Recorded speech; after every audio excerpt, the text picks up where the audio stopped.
श्री सच्चिदानंद सद्गुरु साईनाथ महाराज की जय।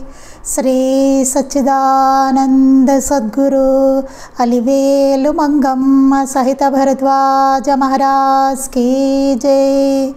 श्री सच्चिदानंद सद्गुरु नामपल्ली बाबा महाराज की जय। जय साई मास्टर। ఈరోజు సత్సంగంలో మనం శ్రీ సాయినాథ ప్రబోధామృతము అనే గ్రంథాన్ని వివరించుకుంటున్నాం. రచన పూజ్యశ్రీ ఆచార్య ఎక్కిరాల భరద్వాజ మాస్టర్ గారు. దీనిలో మనం సాయి నవ్వు చూపుల ప్రబోధము అనేటువంటి అధ్యాయాన్ని మనం చదువుకుంటున్నాం. ఇక్కడ మాస్టర్ గారు మనకేం చెప్పారంటే, ఎవరు పూర్ణులు మరొక పూర్ణని వేషభాషల్లో, ఏ పరిపూర్ణులు మరొక పూర్ణుని వేషభాషల్లో కానీ వ్యవహారాల్లో కానీ అనుకరించడం అనేది లేదు అని చెప్పారు. చెప్పి ఎవరు భక్తాగ్రేసర్లు ఎవరు సాయినంతగా సేవించిన మహల్సాపతి కానీ ఉపాసని బాబా సాయి యొక్క పద్ధతుల్ని అనుసరించలేదు, అలాగే సాయినంతగా సేవించిన మహల్సాపతి మొదలైన ప్రత్యక్ష భక్తులు కానీ బివి నరసింహస్వామి, రాధాకృష్ణ స్వామి మొదలైన అనుగ్రహపాత్రులైన భక్తులు ఇలాంటి వెర్రి వేషాలు ఎప్పుడు వేయలేదు అని చెప్పారు. అంటే అనుకరించలేదు అని చెప్పారనమాట. ఇంకా ఏం చెప్పారంటే, నాటకంలో శ్రీరాముని వేషం వేసిన వాడల్లా రాముడు అవుతాడా అని చెప్పి, అంటే వేషం వేసుకున్నంత మాత్రాన వాళ్ళు బాబానో అలా అయిపోరు అని చెప్పారు. అలాగే మాస్టర్ గారు లాగా డ్రెస్సింగ్ వేసుకున్నంత మాత్రాన వాళ్ళేం మాస్టర్ గారు అయిపోరు, వాళ్ళే స్థితి అంత ఈజీగా ఏమి ఇచ్చారు ఎవరికి అని చెప్పారనమాట. ఇక్కడ ఇంకా ఇంపార్టెంట్ విషయం ఇక్కడ ఒకటి చెప్పారు. అయితే సద్గురువు శిష్యుని తమ ప్రతిరూపంగా అంటే ఆత్మతుల్యాన్ కరోతి అన్న ఆర్యోక్తిని అనుసరించి చేస్తారు కదా, అలాంటప్పుడు సాయికున్న స్థితి మరొకరికి ఉండకూడదన్నది ఏమున్నది అంటారేమో. సద్గురువు ఆత్మజ్ఞానం విషయంలో తమ తుల్యులుగా చేస్తారేమో కానీ సిద్ధిలో కాదు అని చెప్పారు. సిద్ధి జ్ఞానాల సమ్మేళనంలో కాదు అని చెప్పారు. మెహర్ బాబా చెప్పినట్లు ఆధ్యాత్మికంగా పరిపాలించే 72 మంది సద్గురువుల కూటమికి సామ్రాట్ అవడంలో కాదు అని చెప్పి అట్టి స్థితి అయితే ఇచ్చారండి. అందుకని చాలా ఆత్మజ్ఞానంలో చేస్తారేమో కానీ నిజంగా అది కూడా చాలా కష్టం అండి, అది సంపాదించడం కూడా చాలా కష్టమైంది. అట్టి పదవి కోసం కోరడం రజోగుణమే ఆత్మజ్ఞానికే విఘాతం అవుతుంది. అసలు అలాంటి పదవి కోసం కోరుకున్నాడంటేనే వాడు సరైన వాడు కాదనమాట.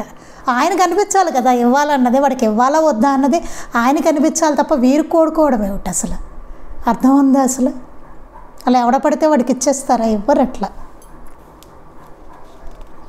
ఎవరి తపస్సు వారిని ఉత్తీర్ణలు చేయవలసిందే. అందుకు సాయి ఒక కథలో చెప్పినట్టు పెద్ద పులుల నుండి తప్పించగల ప్రత్యక్ష గురువు అవసరం. అది మనం కోరవలసినది కాదు, దానిని కోరేవాడు భ్రాంతిలో పడినట్లే. అది కోరుతున్నాడంటే వాడు భ్రాంతిలో పడినట్టే, వాడు అదేదో కోరవలసిందేమీ కాదు అది అని చెప్తున్నారు. కారణం తన సద్గురువై 10 మందిని అనుగ్రహించేవాడిగా అవ్వాలని తలచడంలోనే తక్కిన వారు అజ్ఞానంలో మొగ్గుతూ తన ఆశీస్సులను పొందడానికి ఎప్పుడూ ఉండాలన్న కోరిక దాగి ఉన్నది. ఇది తమో గుణం. తన సద్గురువు అయిపోవాలి అనే కోరిక లోపల ఉందంటే దాని అర్థం ఏంటంటే, అంటే అందరినీ తను అనుగ్రహించేవాడిగా అవ్వాలంటే, అంటే మిగతా వాళ్ళందరూ అజ్ఞానంలో మొగ్గుతూ ఉండి తన ఆశీస్సులు పొందుతూ ఉండాలని వాడికి లోపల కోరిక దాగి ఉందన్నమాట. అది తమో గుణం యొక్క లక్షణం. అది వాడు గురువు అవ్వాలని వాడికి ఉందంటే అర్థం ఏమిటి? అది తమో గుణ లక్షణం. సాటివారి దుఃఖాన్ని అజ్ఞానాన్ని కోరడమే కదా, అట్టి వారికి అసలైన సాధనే లభ్యం కాదు. వాళ్ళు ఎప్పుడు అట్లా కోరుకోలేదండి, నిజమైన మహనీయులు ఎప్పుడు అట్లా కోరుకోలేదు. వాళ్ళేమి వాళ్ళ భగవతవతారాలు, వాళ్ళు అవ్వాలని అలా ఏమి ఉండదు వాళ్ళకి. అవ్వాలని ఉండదు, అవ్వకూడదని అట్లా ఏమి ఒక కోరిక అనేది వాళ్ళకి ఏమి ఉండదు. అది చాలా డిఫరెంట్ స్టేట్. అది ఆ స్టేట్ని మనం వర్ణించలేము. అది సిద్ధి ప్రసిద్ధి ఎక్కడిది? ఒకవేళ తమోగుణ ప్రధానమైన తపస్సు వలన శక్తి సంప్రాప్తించిన అట్టివాడు రాక్షసుడే అవుతాడు, కానీ సద్గురువు ఎలా అవుతాడు? మనం చెప్పుకున్నాం, అలాంటి వాడు రాక్షసుడే అవుతాడు. ఏమైనా వాడికి శక్తి వచ్చినా రావణాసురుడు ఉదాహరణ చెప్పుకున్నాం. వాడికి ఎన్ని శక్తులు ఉన్నాయో తెలుసా అండి? గాలి ఎలా వీయమంటే అలా వీస్తుందట వాడికి. తెలుసా అండి వాడికి? మనకిప్పుడు ఏసీలు ఉన్నాయి, మనం సెట్ చేసుకుంటాం చూసారా, అలాగా వాడికి సెట్టింగ్. గాలి నెమ్మదిగా అంటే నెమ్మదిగా, బాగా చల్లగా అంటే బాగా చల్లగా, కొంచెం మీడియంగా అంటే మీడియంగా, అట్లా వాడికి లొంగి ఉంటుంట. మన గురుచరిత్రలో ఉంటుంది చూడండి, లక్ష్మీదేవియే నాకు దాసి, ఇవన్నీ రాసుంటాయి. అసలు ఆశ్చర్యం వేస్తుంది చదువుతూ ఉంటే.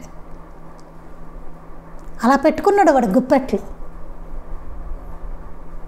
అసలు అందుకే తపస్సు, అదే చేయవలసింది, అవే ఉండవలసిన లక్షణాలు. దాన్ని ఏమంటారు? ఏ గుణం అది? అదేమన్నా సత్వగుణమా? దాన్ని ఏమంటారు? అలాంటి వాడు ఎలా అవుతాడు? వాడు తమో గుణం వాడిది. వాడు రాక్షసుడు అవుతాడు అలాంటి వాడు. రాముడికి వాడికి అసలు ఎక్కడైనా సంబంధం ఉందా? అసలు రాముడి చేతిలో చావాల్సి వచ్చింది వాడు. వాడి కోరికలు ఎట్లా ఉన్నాయి అంటే, వాడికి శక్తులు ఉన్నాయి, వాడికే శివుడి సాక్షాత్కారం అయ్యింది, కానీ వాడి బుద్ధి ఎంత చండాలంగా ఉంది. చాలా గొప్పవాడు. మళ్ళీను 10,000 సంవత్సరాల తపస్సు అంటే మాట్లాడండి, శివుడు సాక్షాత్కారం పొందాడంటే మాటల. ఎన్ని శక్తులు ఉన్నాయి. అసలు లంక ఎలా ఉంటుందో తెలుసా అండి? అసలు వాడు యజ్ఞాలు యాగాలు అన్నీ చేసేవాడు, మళ్ళీ వేదాలు అన్నీ చదివాడు మొత్తం. అబ్బో, సకల శాస్త్రాలు చదివేశాడు. మళ్ళీ తెలియదా అంటే అన్నీ తెలుసు, తెలియపోవడం ఏమీ లేదు, అన్నీ తెలుసు, బ్రహ్మాండంగా చెప్పగలడు కూడా.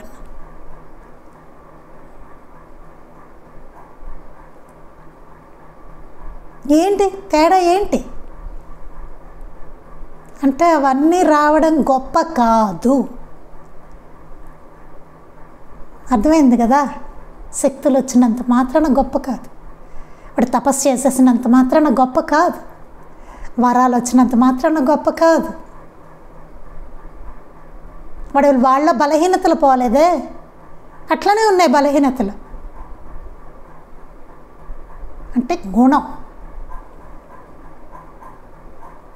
ఆ కళ్యాణ గుణాలు అన్నది ఇంపార్టెంట్.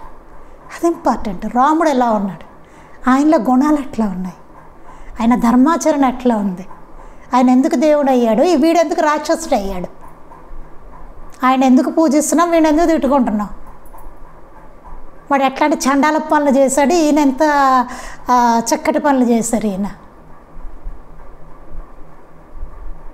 చూసారు ఎంత తేడా ఉంది? నడవడి గుణాలు ఎంత తేడా ఉన్నాయి.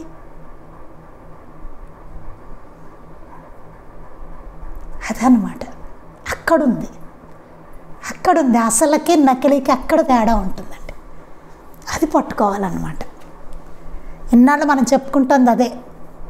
ఈ శక్తులు ఇవన్నీ కాదు, అక్కడ వాడు చేస్తాడు ఇలా అందరికీ ఉంటాయి, అది కాదు, అది గొప్పతనం కాదు. రావణాసుడికి ఉంది ఇలాంటి చేతిలోకి వచ్చేది తెలుసు కదా, అస్త్రాలన్నీ ఇట్లా వచ్చేవి, ఎట్లా అనగానే చేతిలోకి కత్తులు గదలు అన్నీ మొత్తం.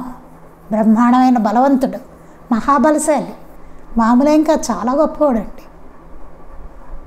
Character very bad. అదనమాట.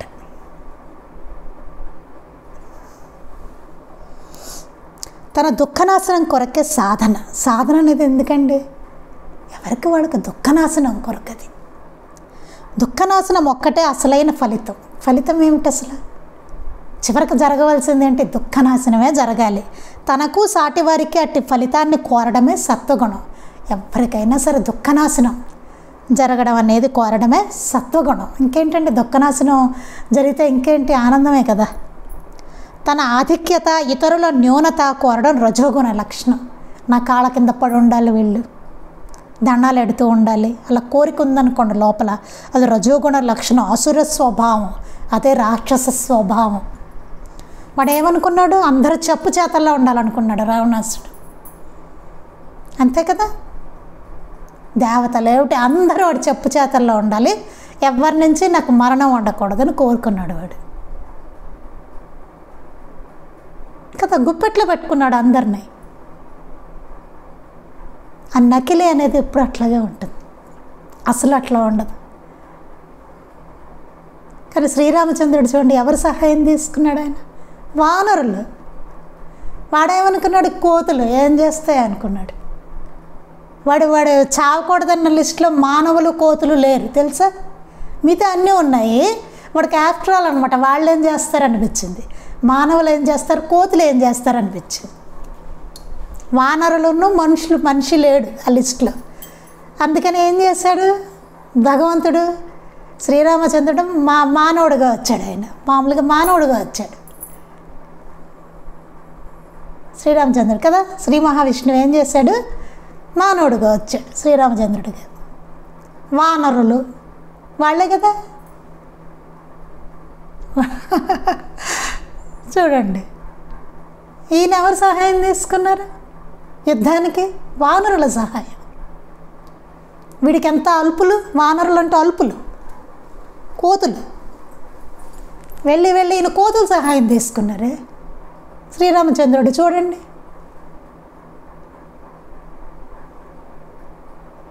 మామూలుగా వీడికైతే ఆఫ్టర్ ఆల్ అనమాట, హీనంగా చూస్తాడు వీడే. ఎందుకంటే అన్నీ వీడు ఆధీనంలో ఉన్నాయి కదా. అందరినీ జయించాడు వీడు. దేవయ క్షకిన్నెర ఏదో పెద్ద లిస్ట్, అందరినీ జయించిన వాడు వీడు బలశాలి.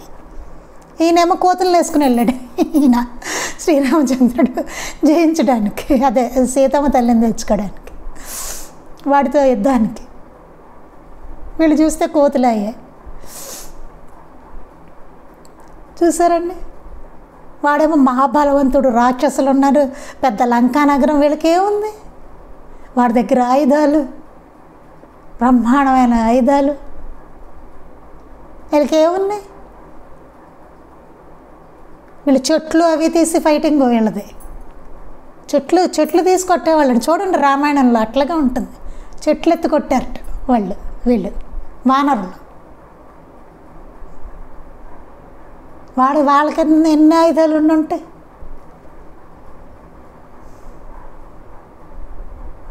సరే, ధర్మం అనేది ఎంతో గొప్పది. ఆ ధర్మానికి బలం ఎక్కువ. ధర్మం ఉన్నదానికే బలం. ధర్మాచరణ అంత గొప్పది. అది అప్పట్లో వారందరూ నిరూపించాడు, రాముడు, కృష్ణుడు, వీళ్ళందరూ. తర్వాత మనకు మహనీయులు కూడా అదే, మాస్టర్ గారిని చూస్తే అదే, సాయినాథుల వారిని చూస్తే అదే, మహనీయులు అందరూ ధర్మాచరణ. మన మాస్టర్ గారిలో చాలా స్పష్టంగా కనబడుతుంది ఆయన జీవితం అంతా చూస్తే. ధర్మాచరణ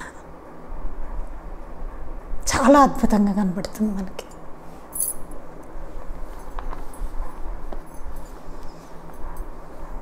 అందుకనే తన ఆధిక్యత, ఇతరుల న్యూనత కోరడం రజోగుణ లక్షణం, అసుర స్వభావం. అట్టి తపస్సు వలన పూర్ణత్వం ఎలా వస్తుంది? అలాంటి వాళ్ళ పూర్ణత్వం ఎలా వస్తుందండి? వాళ్ళు ఎట్లా పూర్ణులు అవుతారు? ఈ నకిలీ పూర్ణత్వం ఎట్లా అవుతుంది? ఈ నకిలీ గురువులు, నకిలీగా మహనీయులు, ఈ పూర్ణత్వం లేని వాళ్ళు, చిల్లర మహిమలు చేసేవాళ్ళు, ఉట్టి సాధకులు, మామూలు సాధన అంతే. వాళ్ళు ఇంకా సాధకులే, పూర్ణత్వం లేదు, ఇంకా పండలేదు వాళ్ళు. శ్రీ సాయికున్న పూర్ణత్వమే కలిగితే తాను కానిదేది ఈ సృష్టిలో లేదని తెలుస్తుంది. నిజంగా బాబాకున్న పూర్ణత్వమే కనుక వాళ్ళకి వస్తే అట్లా ఉండరండి. తాను కానిదేది సృష్టిలో లేదు అని తెలుస్తుంది. బాబా అట్లా ఉంటారు. అట్లా ఎవరిని కాళ్ళ కింద వేసి తొక్కరు. అది అప్పుడు అధికుడైన తాను, న్యూనులైన ఇతరులు, వారిని తాము ఆశీర్వదించడం ఎలా సాధ్యం? అట్టి సమభావనతోనే సాయి భక్తులను ఆశీర్వదించేటప్పుడు అల్లా మాలిక్, అల్లా అచ్చా కరేగా అనేవారు. ఆయన ఎప్పుడు నేను ఆశీర్వదిస్తున్నాను అన్నట్టు ఆయన ఎప్పుడు అనలేదు. అల్లా మాలిక్, అల్లా అచ్చా కరేగా. ఎందుకంటే సమభావన. ఆయనలో ఎప్పుడు నేను ఆశీర్వదిస్తున్నాను అన్నట్టుగా ఎప్పుడు ఆయన భావన లేదు, సమభావన ఆయనలో. ఎందుకంటే ఆయనకు అన్యంగా ఏదీ లేదు, చూసేదంతా భగవంతుడే ఆయనకి. సృష్టి యావత్తును సాయి రూపంగా చూడలేని మన అజ్ఞాన దృష్టికి సాయి అన్న పరిమిత దేహం గల మహనీయుడు షిరిడి అనే గ్రామంలో ఉండి జీవులను ఉద్ధరిస్తున్నట్టు కనిపిస్తుందే కానీ వారి అనుభవంలో కుక్క, మహనీయుడు, చీమ, దోమ తామే. నిన్న ఇక్కడి వరకు చెప్పుకున్నామండి మనం.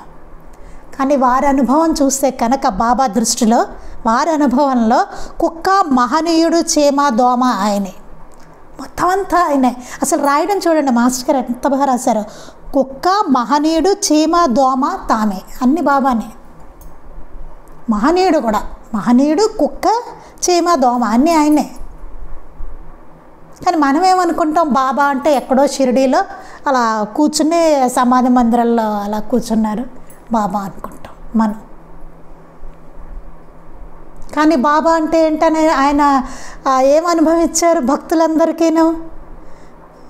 కుక్కలో ఉన్నాను, అన్నిట్లోనూ నేను ఆ పిల్లిలో ఉన్నాను, నువ్వు ఎక్కడ చూస్తే అక్కడ ఉన్నాను, సర్వజీవుల్లోనూ నేనే ఉన్నాను, అట్లాంటి అనుభవాన్ని ఆయన ప్రసాదించారు. ఆయన అనుభవం కూడా అదే, వారి అనుభవం కూడా నువ్వు కుక్కైనా, మహనీయుడైనా, చీమైనా, దోమైనా అన్నీ నేనే. షిరిడీలో ఉన్న 5.5 మూరల శరీరమే సాయి అనుకుంటే నన్ను అసలు నువ్వు చూడనట్టే అని చెప్పారు ఆయన. అందుకే చెప్పారు ఆయన, నువ్వు ఎక్కడ చూస్తే అక్కడ నేను ఉన్నాను. ఈ విశ్వం అంతా ఆయన రూపమే అనే అనుభవాన్ని ఇచ్చారు భక్తులకి. కృష్ణ పరమాత్మ తర్వాత అలాంటి అనుభవాన్ని ఇచ్చింది సాయి ఒక్కరే. అది పూర్ణత్వం అంటే, అట్టివారే సద్గురు. బాబా పరిసమాప్తి లేని సంపూర్ణ దత్తావతారం. ఇంకా వారిని అనుకరించడం ఏమిటి? అనుసరించాలి కానీ అనుకరణ ఏంటి ఆయనకి? ఎంత గుండె ధైర్యం ఉండాలి కదా. అందుకని పైన చెప్పిన అనుకరణలో మెలకువలు తెలిసిన వారి మరికొందరు సాయిలోని విషయాన్ని అనుకరింపచూచేవారు. సాయి తనను పేద ఫకీరుగానే తలచేవారు. జవహర్ ఆలయం ముందు అజ్ఞాని అయిన శిష్యునులే నడుచుకున్నారు. బాబా ఎప్పుడునండి పేద ఫకీరుగానే తలచేవారు. ఏమన్నా నేనెవరిని పేద ఫకీర్ని అనేవారు బాబా. జవహర్ ఆలయం ముందు అజ్ఞానిగానే శిష్యుని వల్ల నడుచుకున్నారు. జవహర్ ఆలయం ముందు ఆయన గొప్పతనాన్ని ఏం చాటుకోలేదు. ఆయన అజ్ఞానిగానే ఉన్నారు, శిష్యునిగానే నడుచుకున్నారు. నేను బాబా గురువునంటే ఓకే, నేను శిష్యుడు నాకు బాబా అన్నాడు జవహరాలి. అలాగే అన్నారు అంతే, శిష్యునిగానే నడుచుకున్నారు. ఎట్లా అంటే అట్లా చేశారు. అది చూసి కొందరు నాకేమీ తెలియదు అని, నాదేమీ లేదు అని అంటారు. కొందరు ఏం చేస్తారు, అదొక తెచ్చిపెట్టుకున్న ఇదనమాట. నాకేమీ తెలియదు, నాదేమీ లేదు, ఊరికే పైకి అనమాట. మరలా తమ సామర్థ్యాన్ని భక్తులు విశ్వసించేలాగా వ్యవహరిస్తుంటారు. పైకి మాత్రం నాకేమీ తెలియదు, నాదేమీ లేదు, ఉత్తినే అలా చెప్తారు పైకి. కానీ ఏం చేస్తారు, వాళ్ళ సామర్థ్యాన్ని మాత్రం నిరూపించుకునేలాగా, భక్తులందరూ విశ్వసించేలాగా చేస్తూ ఉంటారు. ఇదొక కొత్త, దాన్ని ఏమంటారు, టెక్నిక్ అన్నమాట. పైకి మాట్లాడడం అట్లా ఉత్తినే పైకి చెప్తూ ఉంటారనమాట. నాదేమీ లేదండి, అసలు అదేమీ లేదు, అంతా మాస్టర్ గారేనండి, ఉత్తినే పైకి అట్లాగా చెప్పడం. కానీ ఏంటి, మళ్ళీ వీళ్ళ సామర్థ్యాన్ని అందరూ విశ్వసించేలాగా చేయడం. మీకు మొన్న పారాయణ చేశారు కదా నేను చెప్పినప్పుడు, అందుకే జరిగింది. నేను చెప్పడం వల్లే మీకు అది జరిగింది. వీడు చెప్పాడు అందుకని జరిగింది. ఆ గ్రంథం రాసింది ఎవరో, అందులో ఆయన గొప్ప, ఆయన అదేమీ లేదు. ఎవరి చరిత్ర అది? వీడు చెప్పాడు కాబట్టి అయిపోయింది అక్కడ. ఇది ఒక కొత్త టెక్నిక్ అన్నమాట. ఇలా నేను కూడా చేయొచ్చు. ఇదొక టెక్నిక్, ఇదొక ట్రాప్. ఇలా రకరకాలు ఉంటాయండి. ఎందుకు జరగదండి? మీ ఇంట్లో మీరు పారాయణ చేసుకోండి, నేను చెప్పక్కర్లా, ఎవరు చెప్పక్కర్లా, మాస్టర్ గారే రాశారు.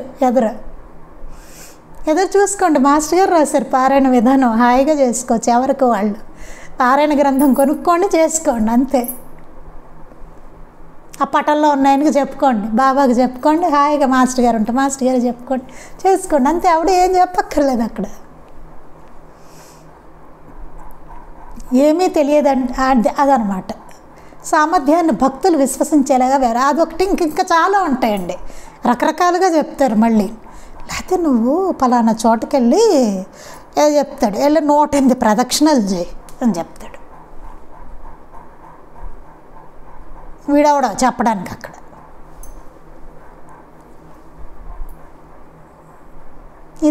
ఇదొక టెక్నిక్ అనమాట. 108 ప్రదక్షిణాలు చేయండి. మామూలుగా 108 ఉంటుంది కదా ప్రదక్షిణలు. లేకపోతే ఏదో అధ్యాయం చెప్తాడా అండి, ఆ అధ్యాయం మీరు ఆ అధ్యాయం పారాయణ చేయండి, జరిగిపోతుంది. ఏమన్నా అడిగితే అబ్బాయి నాకేం తెలియదండి, మొత్తం మాస్టర్ గారే అంటాడు. అలానే నోరు మూసుకుని ఉండాలి, ఏం చెప్పకూడదు అప్పుడు. ఈ అధ్యాయం పారాయణ చేయి, ఆ అధ్యాయం పారించి చీటీలు తీయమని చెప్పేవాళ్ళు ఉంటారు. ఇదొకటి. ఇట్లాంటివి రకరకాలండి, ఒకటి కాదు. వ్యవహరిస్తే భక్తులు తమ గురించి ఈయన అన్నీ తెలిసి ఏమీ తెలియదంటాడే, ఎంత నిరహంకారి. అప్పుడు భక్తులకి ఏమనిపిస్తుంది, అయ్య బాబాయ్ ఇంకన్నీ తెలుసు, ఇంకన్నీ తెలుసు, అన్నీ తెలిసి ఏమీ తెలియదంటాడేంటి, ఎంత నిరహంకారంగా ఉంటాడు. అలాగే అనిపిస్తుంది, బాబాయ్ ఇంకన్నీ తెలుసు, ఏమీ తెలియనట్టు ఉంటాడు, ఎంత నిరహంకారంగా ఉంటాడో, అన్నీ ఈయన చేస్తూ ఉంటాడు, అయినా సరే ఏమీ తెలియనట్టు ఉంటాడు అంటూ ఉంటాడు. అన్నీ ఈయన చేస్తాడట, వీడు పెద్ద పూర్ణుడు అక్కడ. అది ఇలా ఉంటాయి. సాయి యొక్క అనన్య గురుభక్తిని అనుసరించి నేనేమీ చదవను, సాయిని నమ్ముకొనడమే నాకు తెలుసు అంటారు. ఇదొక టెక్నిక్. ఇవాళ రకరకాల టెక్నిక్స్ ఉంటాయి. మాస్టర్ గారు రాశారు చూడండి, ఇవన్నీ ఆయన తెలిసి ఎలా జరుగుతాయి. అప్పట్లోనే జరుగుంటాయేమోలేండి, ఇప్పుడేం కొత్తగా కాదు, అప్పుడే జరుగుంటాయి, అందుకే రాశారు. నేనేమీ చదవను, సాయిని నమ్ముకోనడమే నాకు తెలుసు అంటారు. ఇలా కూడా అంటారటండి, నేనేమీ చదవను, బాబాని నమ్ముకోవడమే నాకు తెలుసు, అంతే. ఆయన నమ్ముకుంటాను, జరిగిపోతుంది, అంతే. నేనేం చదవను, ఆయన నమ్ముకోవడమే అంతే అంటట్టు. అవతల వారికి ఎక్కువ తెలుసునని భక్తులు ఎక్కడ అనుకొని పోతారోనని బాగా ఆలోచిస్తే 2 విషయాలు స్పష్టమవుతాయి. సాయి తమకేదీ తెలియదని ఎప్పుడూ అనలేదు. బాబా అలా ఎప్పుడు నాకేమీ తెలియదు అనలేదు, అన్నీ తెలుసునని అనలేదు. ఆయన అలా ఎప్పుడు చెప్పలేదు, నాకేదీ తెలియదు అని అనలేదు, అలా నాకు అన్నీ తెలుసు అని కూడా అనలేదు బాబా. 2 అనలేదు ఆయన, సరిగ్గా చూస్తే మనం. అంటే ఆయన వినయాన్ని ప్రకటించలేదు. ఆయన ఎప్పుడు అట్లా వినయాన్ని ప్రకటించలే. ఆయన ఎప్పుడు నిజమైన వినయం వినయంలాగా కనిపించేందుకు యత్నించదు. చూడండి, ఇది ఎంత అసలు బ్యూటిఫుల్, చాలా బాగుంది. నిజమైన వినయం వినయంలాగా కనిపించేందుకు యత్నించదు. ఎంత బాగుంది, అసలు అండర్లైన్ చేసుకోవాలండి. ఇది నిజమైన వినయం వినయంలాగా కనిపించేందుకు యత్నించదు. అదేం అట్లా నిజమైన వినయం ఎప్పుడు వినయంలా కనిపించాలనేటువంటి ప్రయత్నం ఉండదు, సహజం, మరి సహజత్వం అది. మనం చెప్పుకున్నాం కదా, పౌండ్రికవాసి చాలాసార్లు చెప్పుకున్నాం ఈ మధ్యన. శ్రీకృష్ణ పరమాత్మ పౌండ్రికవాసుదేవుడు ఎట్లా ఉన్నారు అన్నదాన్ని. అవన్నీ తెచ్చిపెట్టుకునేవి కాదండి, వాళ్ళకి సహజం, అది సహజమైనది, సహజంగా ఉంటారు. మాస్టర్ గారు సహజంగా అట్లా ఉండేవారు. ఆయన డ్రెస్సింగ్ అంత సహజం, బాబా సహజం.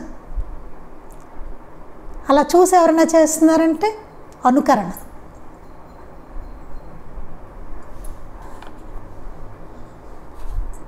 ప్రతి అనర్హుడిని ఆకాశానికి ఎత్తి పొగిడి తన వినయాన్ని చాటుకునేది నకిలీ నమ్రత. అహం యొక్క సూక్ష్మతరము కనుక మరింత దుర్జయము అయిన రూపం. అప్పుడప్పుడు తమలో తొంగి చూచే అపరిపక్వతను భక్తులకు అర్థం కాని స్థాయికి చెందిన ఆధ్యాత్మిక పరిపాకంగా చూపించే యత్నమే. అందుకే పెద్దలు అన్నారు అతి వినయం ధూర్త లక్షణం అని. చూసారండి, అలా అతి వినయం పోవడం కూడా ధూర్త లక్షణం. ప్రతి అనర్హుడిని ఆకాశానికి ఎత్తి పొగిడి తన వినయాన్ని చాటుకునేది నకిలీ నమ్రత. దాన్ని నకిలీ నమ్రత అంటారండి. ప్రతి అనర్హుడిని, ఆ అర్హత లేనివాడిని కూడా ఆకాశానికి ఎత్తి పొగడ్డం అనేది. అసలు కర్టిస్ వచ్చినప్పుడు బాబా ఎట్లా ఉన్నారండి? ఎట్లా ఉన్నారు చెప్పండి? వెళ్ళిపోయారు. ఆయన అరగంట ఉండన్నారు. బాబా మీ కోసం వచ్చానంది వాళ్ళు, కర్టిస్ దంపతులు. నేను భిక్షకు వెళ్తున్నాను, ఒక అరగంట ఆయరా. మళ్ళీ వచ్చారు, వీళ్ళ కోసం వచ్చారు అనుకున్నారు. మళ్ళీ వెళ్ళిపోయారు. ఆయన వాళ్ళ ఆహం దెబ్బతిని వెళ్ళిపోయారు. వాళ్ళు బ్రిటిష్ దొరలు. అలా ఏం లేదు బాబా దగ్గర. అయ్య బాబాయ్ వాళ్ళు వచ్చారా, ఇంత ధనికులు వచ్చారే, ఉండాలే, పలుకుబడి ఉన్న వాళ్ళు వచ్చారే, ఉండాలే, ఏమీ లేదు.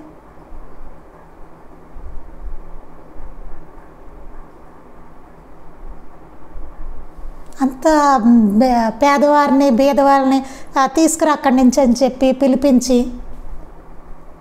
జొన్న రొట్టె తీసుకుని తిన్నారు ఆయన. ఇది నా ప్రసాదం. ఏమిటదంతా మరి?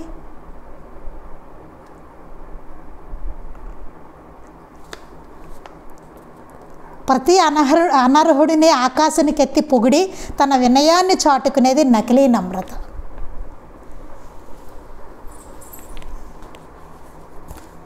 నకిలీకి ఉంటుందండి అది ఎక్కువ. అమ్మో ఎలాగో అనేది. అందుకే పెద్దలు అన్నారు అతి వినయం దూర్త లక్షణం అని. మన దగ్గర అట్లాంటివి ఉండవు, అతి వినయాలు ఉండవు.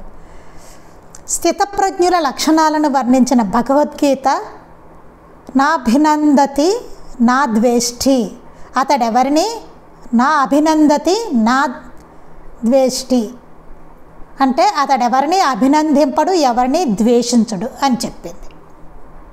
స్థితప్రజ్ఞుడు ఎలా ఉంటాడట? ఎవరిని అభినందించట, ఎవరిని ద్వేషించట.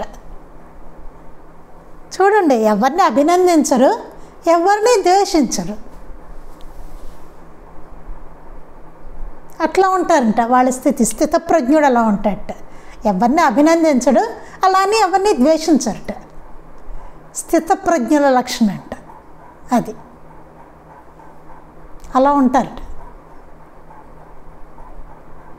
అంటే అన్నిటినీ జయించిన స్థితి వాళ్ళది. ఆ స్థితిలో ఉంటారు వాళ్ళు. వాళ్ళు స్థితప్రజ్ఞులు అంటారు. నిందాస్తుతులకు అర్థం లేదని తెలిసినవాడు ఒకరిని నిందించడం స్తుతించడం ఎలా సాధ్యం? నిందాస్తుతులకు అర్థం లేదండి. నిందాస్తుతులకి అర్థం లేదని వాళ్ళకి తెలుసు. అలాంటి వాళ్ళు ఒకరిని నిందించడం కానీ స్తుతించడం కానీ ఎలా సాధ్యం? ఒకరిని నిందించడం కానీ స్తుతించడం కానీ ఉండదు వారి దగ్గర. ఎవరిని నిందించరు, అలానే ఎవరిని స్తుతించరు. వాళ్ళకి ఎవరి ఇది అక్కర్లా. పలుకుబడితో ఉన్నవాడు కావాలనో ధనికులు కావాలనో అలాగేం అక్కర్లేదు. అలానే ఎవరిని నిందించరు వాళ్ళు. అన్ని రూపాల్లో సాయే ఉన్నారని తెలిసినా ఈ రెండూ సాధ్యం కాదే. అంతా ఒకటేనన్న సాయి వాక్యం మీద నమ్మకం ఉంటే మనం అధికోనమని కానీ మరొకళ్ళు న్యూనులని కానీ తద్విపర్యంగా కానీ తోచడం ఎలా సాధ్యం? అంతా ఒకటే అన్న సాయి వాక్యం మీద నమ్మకం ఉంటే మనం అధికులు అని కానీ ఇతరులు న్యూన్యులను కానీ తద్విపర్యంగా కానీ తోచడం ఎలా సాధ్యం? అలా ఎందుకు ఎట్లా తోస్తుంది? అంతా ఒకటే అయినప్పుడు అసలు అలా ఎందుకు అనిపిస్తుంది కదా? వారికి ఎప్పుడు అనిపించలేదు అట్లా. మహనీయులు ఎవరికి ఎట్లా అనిపించలేదే. సమభావన ఉంది వారికి. అందుకే వారి స్థితప్రజ్ఞులు, అందుకే వారు మహనీయులు, వాళ్ళు జ్ఞానులు.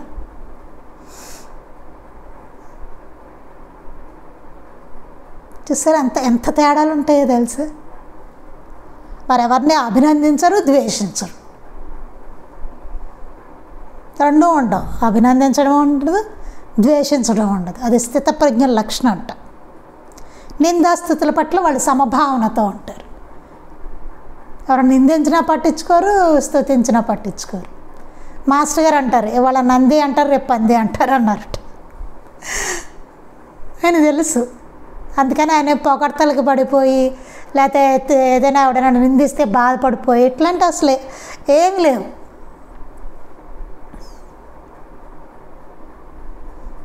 చాలా అసలు మాస్టర్ గారి చరిత్ర చదివితే తెలుస్తుందండి. స్థితప్రజ్ఞుడు అంటే అసలు ఆయనే. నిందాస్థుతులకు అన్నిటికీ అతీతంగా ఆయన సమభావంతో ఉండడం అంటే.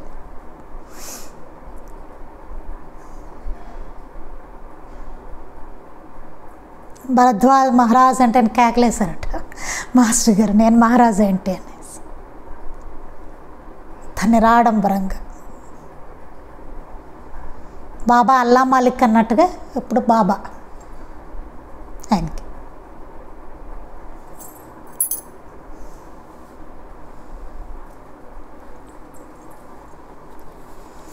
అది చాలా అంటే లోపల గుణంలో తేడాలు ఉంటాయండి చాలా. అది మనం పసికట్టలేం, అది లోపల ఉన్నది కదా. మనం బాహ్యంగానే చూడగలుగుతాం తప్ప లోపల ఏంటో ఏం తెలుస్తుంది? అంతే కదండి. లోపల నా క్యారెక్టర్ అంటే మీకేం తెలుస్తుంది? నా మాటలు వింటే మీకు తీయగా అనిపించవచ్చు కదా. ఇదే బ్రహ్మాండంగా మాట్లాడచ్చు, నేను మంచి వక్త కావచ్చు, రైట్? ఏం తెలుస్తుంది? నా క్యారెక్టర్ ఏం తెలుస్తుంది? నేను ఎట్లాంటిదాన్ని, అవునా? అదే ప్రతి చోట ఎదురవుతుంది మనకి. ఇప్పుడు హోటల్కి వెడతాం, వాడు చాలా స్వీట్గా మాట్లాడతాడు కదా, వెల్కమ్ చెప్తాడు, వెల్కమ్ డ్రింక్ ఇస్తాడు, తర్వాత మన నెత్తి మీద బిల్లు పెడతాడు, పేలుతుంది, కట్టి రావాల్సిందే కదా బయటికి. అదేమన్నా నిజమైన ప్రేమ? మాస్టర్ గారు అంటారు, నీకు తలకాయ లేదురా అని అర్థం. అంటే వాడు సెల్యూట్ కొడతాట వెళ్ళేటప్పుడు, అంటే నీకు తలకాయ లేదురా అని అర్థం అని చెప్తారు. అట్లా ఉంటుంది అది కదా.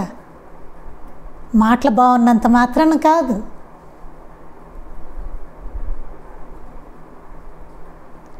మాస్టర్ గారు చోట రాస్తారు ప్రవచనాల్లో, ఫస్ట్ చాప్టర్ అనుకుంటా, అందులో భగవద్గీత అండి కృష్ణ పరమాత్మ కన్నా చాలా బాగా చెప్పవచ్చును కాక అంటారు. కృష్ణ పరమాత్మ కన్నా బాగా చెప్పవచ్చును కాక, కానీ ఒక్కటి చేయలేరు, విశ్వరూప సందర్శనం. ఈ చరాచర విశ్వం అంతా ఆయన రూపమే అనేటువంటి అనుభవాన్ని మాత్రం ఇవ్వలేరు. బాగా చెప్పవచ్చునుగాక, చెప్పడంలో నేను చెప్పేయచ్చు గట్టిగా భగవద్గీత చదివానంట, కాస్త శ్లోకాలు అవి కూర్చుని. కానీ విశ్వరూప సందర్శనం, ఈ చరాచర విశ్వం అంతా ఆయన రూపమే అనేటువంటి అనుభవాన్ని ఇవ్వగలరా ఎవరైనా? ఇది చెప్పేవాళ్ళందరూ ఇవ్వలేరు కదా. అది చేయగలిగింది కృష్ణ పరమాత్మ ఒక్కరే. అలాగే సాయినాథులు ఒక్కరే ఈ చరాచర విశ్వం అంతా ఆయన రూపమే అని అనుభవాన్ని ఇచ్చారట. అది దత్తావతారం అంటే, పరిసమాప్తి లేని సంపూర్ణ దత్తావతారం అంటే అది. అట్లా ఉంటారు సమర్థ సద్గురు అంటే, అట్లా ఉంటారు. వారిని సచ్చిదానంద సద్గురు అనాలి.